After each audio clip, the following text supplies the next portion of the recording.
पाकिस्तान के वफाकी दारुल-हुकूमत इस्लामाबाद से मैं हूं लुकमान अली और आप देख रहे हैं बुराक न्यूज़ वर्ल्ड। नाज़रीन, आज मंगल का रोज़ है और 16 दिसंबर है, यानी कि अडयाला जेल में इमरान खान साहब से उनकी फैमिली और वकला की मुलाकातों का दिन है। मैं आपके सामने खबर रखूंगा। एक जानिब फिर से पाकिस्तान तहरीक इंसाफ का अडयाला जेल के बाहर धरना जारी है फैक्ट्री नाके पर, और कारकुन बड़ी तादाद में पहुंच चुके हैं। पूरी सूरत हाल रखूंगा, अलीमा खान साहबा, उज़मा खान साहबा और नूरीन बीबी।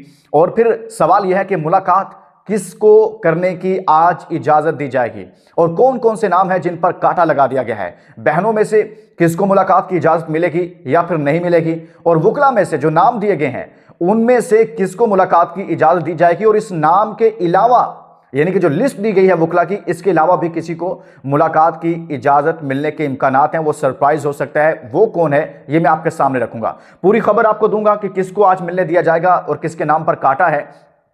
लेकिन आगे बढ़ने से पहले दोस्तों, एक सवाल आपके लिए छोड़े जा रहा हूं और उस कमेंट्स में जाकर आपने पार्टिसिपेट करना है। जो लोग ये समझते हैं कि इमरान खान को रिहा होना चाहिए, उन पर सियासी मुकदमात हैं, वो लिखेंगे यस इमरान खान, और जो लोग समझते हैं कि नहीं होना चाहिए वो लिखेंगे नो इमरान खान। और एक रिक्वेस्ट आप तमाम दोस्तों से है कि जो लोग ये समझते हैं कि इमरान खान साहब हक और सच पर हैं, वो इस चैनल को जरूर सब्सक्राइब करें। मुझे उम्मीद है कि आप सब लोग भरपूर मोहब्बतों से नवाजेंगे और कोई एक भी दोस्त चैनल सब्सक्राइब किए बिना आगे मूव नहीं करेगा। ये मेरी आपसे रिक्वेस्ट है। यहाँ से इस्लामाबाद से आपको बहुत सारी इनसाइड स्टोरीज मिलेंगी और हम हक और सच को बयान करेंगे और वही बात करेंगे कि जो करनी चाहिए इस दौर में। जो सब लोग घबराते हैं बात करने से, जो लोग थोड़ा सा हिचकिचाहट महसूस करते हैं, ये ना हो जाए वो ना हो जाए, लेकिन किसी को तो ये बातें करनी है और बहुत सारे लोग कर भी रहे हैं। और यहाँ से इस प्लेटफॉर्म से भी आपको ऐसी ही खबरें मिलेंगी। अब देखिए दोस्तों, मैं आपके सामने रखता हूं, आपको पता है कि जो मुलाकातों के हवाले से जो अभी अक़वाम मुत्तहिदा की रिपोर्ट है, जो रिपोर्ट आई थी वहां पर, उस रिपोर्ट के अंदर जो चीज़ें मेंशन की गई हैं कि इमरान खान साहब को कैद तन्हाई में रखा गया हुआ है, अगर 15 दिनों से ज़्यादा हो जाता है तो ये एक टॉर्चर होता है और ये एक सज़ा के तौर पर होता है। ये तमाम चीज़ें जो थी हाईलाइट की गई उस रिपोर्ट के अंदर, और ये भी कहा गया कि उनकी निगरानी की जा रही है।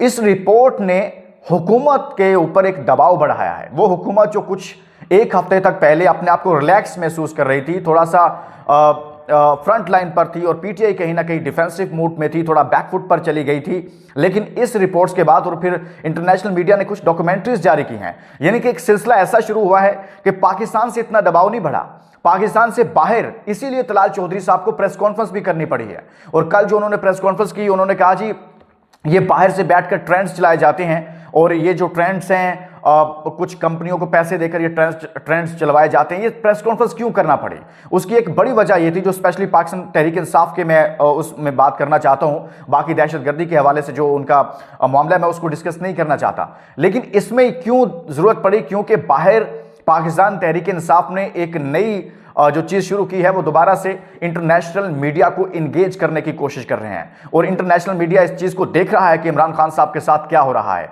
और ये एक और चीज़ हुई कि जब लास्ट मुलाकात थी मंगल के रोज़, आपको पता है कि क्या हुआ था, इमरान खान साहब की बहनों के साथ क्या हुआ था। और आज 16 दिसंबर है, आपको पता है 16 दिसंबर को क्या हुआ था, पाकिस्तान दो लख्त हो गया था। आज एक ऐसा दिन है कि इस दिन पर क्या बात की जाए। वो कहते हैं ना कि फूल लेकर गया आया रोता हुआ, बात ऐसी है कहने को यारा नहीं, लेकिन 54 साल हो गए मुल्क टूटे को, लेकिन हमने उससे सीखा नहीं है। हमने अपने करतूत ठीक नहीं किए हैं, हमने अपने आप को आइन के सामने सरेंडर नहीं किया। इस मुल्क के ताकतवर तबके ने हमेशा यह समझा है कि वो आइन से बालातर है। उसने हमेशा यह समझा है कि वो जो कुछ है वही आइन है, वही कानून है, वही मईशत है, वही सारा कुछ है, वही फॉरेन पॉलिसी है।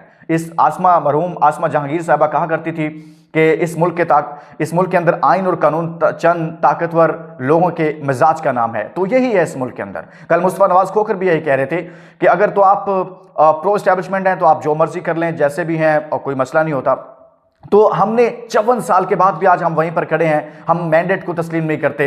और ये मुसलसल हो रहा है, पहली बार नहीं, मुसलसल उसके बाद भी यही चल रहा है कि हम एक दूसरे को मैंडेट को तस्लीम नहीं करते।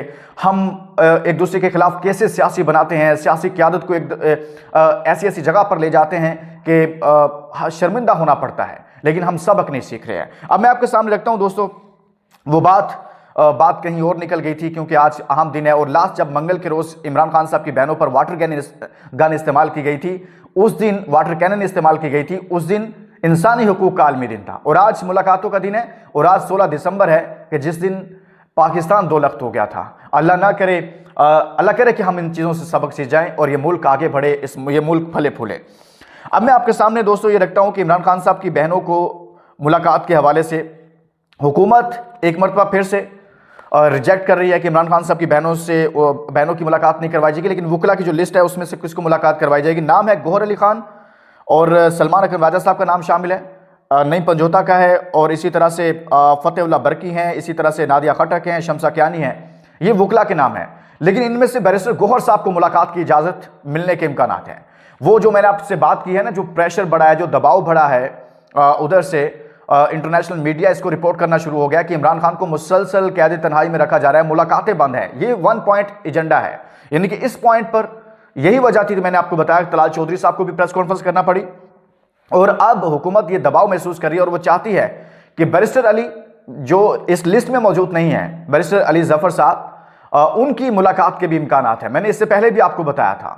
और साथ में बैरिस्टर अली गौहर साहब, बैरिस्टर अली जफर और बैरिस्टर अली गौहर, जो कि गौहर अली खान जो चेयरमैन है पाकिस्तान तहरीक इंसाफ के, इनकी मुलाकात के इम्कान है। बाकी सलमान अकरम राजा साहब की मुलाकात के इम्कान नहीं है, नईम पंजोता और बाकी सबकी मुलाकात के कोई इम्कान नहीं है। हुकूमत जो गौर कर रही है कि किसी न किसी सूरत में मुलाकात की इजाज़त दी जाए, और बैरिस्टर गौहर कह चुके हैं कि अगर आप हमें मिलने देंगे, क़यादत को मिलने देंगे, तो अंदर से अच्छी बातें आएंगी। वो बातें नहीं आएंगी जो आप नापसंदीदा हैं, जो आपको, यानी कि जो अलीमा खान साहबा कहती हैं, जो नूरीन बीबी आकर कहती हैं, या जो लास्ट टाइम उस्मा बीबी ने आकर कहा था, वो नहीं होगा।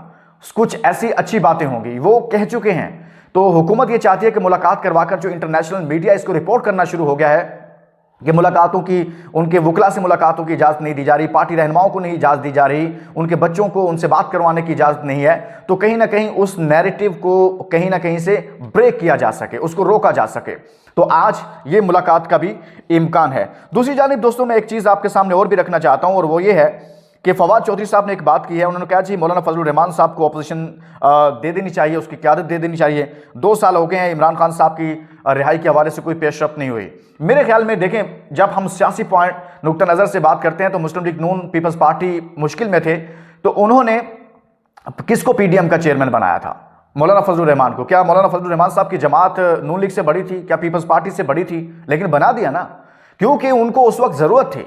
तो पाकिस्तान तहरीक इंसाफ को भी अपने उस होल से बाहर निकलना चाहिए, उनके वर्कर्स को भी उस होल से बाहर निकलना चाहिए कि हर वक्त ओपोजिशन की भी पार्टियों को आप रगड़ा देते रहते हैं कि जी फलां पार्टी चाबी वाला है, फलां ये है, फलां वो है। कम से कम आप ओपोजिशन की पार्टियों को तो तस्लीम करें।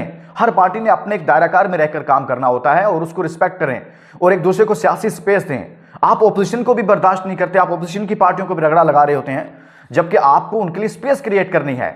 वो उनके कुछ भी मौक़िफ़ हो सकता है, वो आपके बारे में सख्त लाइन भी बोल सकते हैं, कुछ भी हो सकता है, लेकिन ज़रूरत आपको है, तो आपको उस सियासी अलायंस की तरफ जाना चाहिए। तो फवाद चौधरी बड़े अरसे से चौधरी साहब ये बात कर रहे हैं। मेरे ख्याल में इस बात में वजन है कि आपको एक बड़ा अलायंस बनाने की ज़रूरत है। महमूद खान अचकज़ई साहब पंजाब में नहीं है, KP में उतना वो नहीं है, वो तो बलूचिस्तान के एक पॉकेट में उनकी एक असर रसूख है, लेकिन सियासी सतह पर उनका है मुल्की सतह पर। लेकिन मौलाना फजलुर रहमान इसमें ऐड होते हैं, या फिर जमात इस्लामी से बातचीत हो सकती है, या बाकी जमातों से, तो एक बड़ा अलायंस भी बन सकता है। तो उस तरफ बढ़ना चाहिए। लेकिन 2 साल तक अभी तक इमरान खान की रिहाई के हवाले से बड़ी पेशरफ्त नहीं हो सकी, तो इस पर पाकिस्तान तहरीक इंसाफ को सोचना चाहिए। और दूसरा दोस्तों, एक खबर है जनरल फैज़ हमीद साहब से मुतल्लिक मोहम्मद मालिक साहब ने कहा है कि जी उनको सेफ हाउस में रखा गया हुआ है पिंडी में, और किसी ऐसी जेल में नहीं है जहां पर बाकी लोगों को रखा जाता है, तो वो सेफ हाउस में, ये मोहम्मद मालिक साहब कह रहे हैं। इसके साथ ही दोस्तों इजाज़त दीजिए, अपना बहुत सारा ख्याल रखिएगा, इस वीडियो को शेयर कीजिएगा। अल्लाह हाफिज़।